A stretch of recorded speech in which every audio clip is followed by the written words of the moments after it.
BJP शासित राज्यों में तो इन्होंने अपनी जातिवादी 267 भाई आप लोग मुझे अपनी बात रखने दो। आप सुनिए सुनिए, अरे सुनिए सुनिए, 267 मात्र चलो।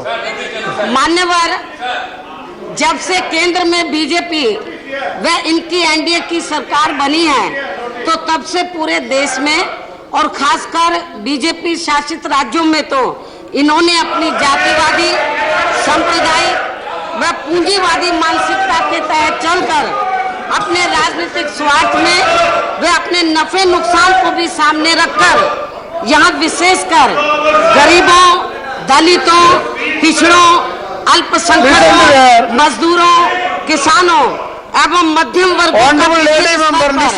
जो बड़े पैमाने पर शोषण में उत्पीड़न जो अभी भी लगातार जारी है, तो वह किसी से छिपा हुआ नहीं है।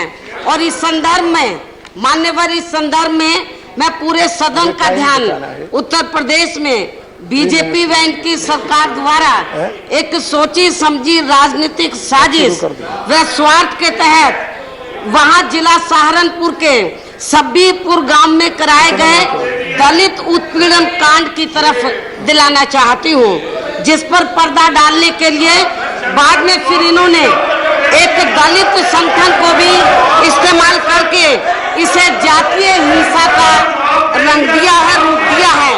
जबकि मान्यवर, इस कांड की सच्चाई ये है कि इस वर्ष 14 अप्रैल को परम पूज्य बाबा साहब डॉक्टर अंबेडकर की जयंती थी और जयंती के मौके पर गांव सब्बीरपुर के जो दलित वर्ग के लोग थे उन्होंने जुलूस निकालने का फैसला लिया और वहां पर एक संत रविदास मंदिर है, तो मंदिर के चबूतरे में इस मौके पर बाबा साहब की प्रतिमा लगाने का भी फैसला लिया था। लेकिन वहां के जो संबंधित अधिकारी थे तो उन्होंने उनको ना तो जुलूस निकालने की परमिशन दी और ना प्रतिमा रखने की परमिशन दी। लेकिन वहां के दलित वर्ग के लोगों ने तो वहां के मेरी पूरी बात तो रखने हो गया 3 मिनट पूरी बात3 minute you made your point. अभी तो इम्पोर्टेंट मामला है, मेरी बात तो मानने ये ठीक नहीं है ये 3 मिनट हो गया। अभी मैंने 3 मिनट में बोलना है माननीय उपसभापति जी, 3 मिनट में बोलना है। सवाल 3 मिनट का नहीं है, मामला गंभीर है। माननीय उपसभापति जी, तो वहाँ जो दलित वर्ग के लोग थे सब्बीपुर गांव के, तो उन्होंने अधिकारियों की बात मानकर ना तो जुलूस निकाला और ना ही प्रतिमा रखी, तो और उनका अधिकारियों की बात मान ली।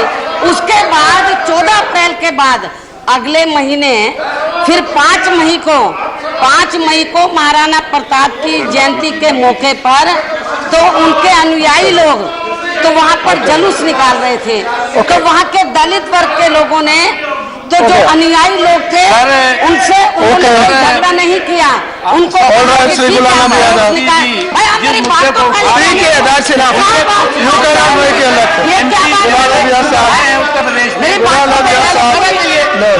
और मान्य लेकिन वहाँ पर मेरी बात को कहने जी सर ये I allowed you, I told you 3 minute. मेरी बात ठीक नहीं है ये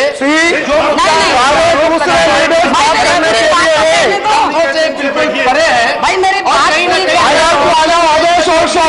so now you made your point, I understood।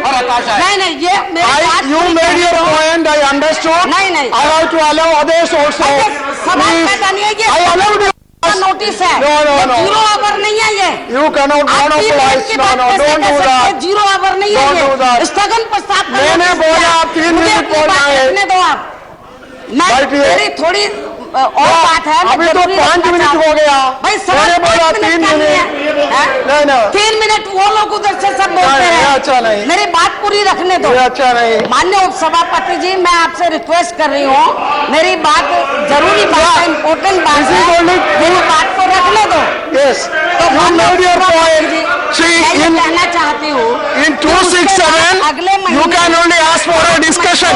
That is already asked. So it is over. You cannot make a speech here. No. बुलाना भी भाई आता. ये ऐसे कैसे हो जाएगा ये हैं? See, how can I allow? मुझे बोलने नहीं दोगे How can I allow? मैं राज्यसभा से इस्तीफा देती हूँ I have so many मुझे names. बोलने नहीं दोगे तो मुझे इस सदन में रहने का I have कोई so अधिकार many. नहीं है फिर हैं? Look here. यदि आप मुझे बोलने नहीं दोगे तो मैं आज ही इस्तीफा देती हूँ हैं?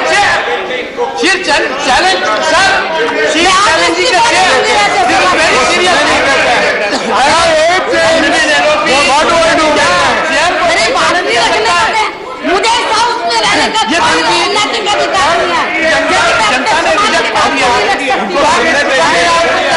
मैं आज इस्तीफा देने का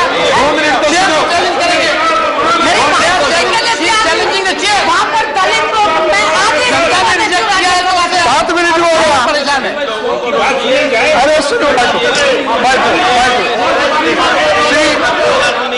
मुझे मेरी बात नहीं रखने देगा बात दलितों के साथ मार रही है उनके साथ 70 घर जलाकर रात कर रही है वहाँ गर्भवती महिलाओं के साथ जुल्म जाती हुई है Because you are making noise, I am not able to control them उसके बाद also. भी लोगों को उधर मारा गया है मेरी बात नहीं रखने दे रहे हो यदि मैं अपने समाज की बात नहीं रख सकती हूँ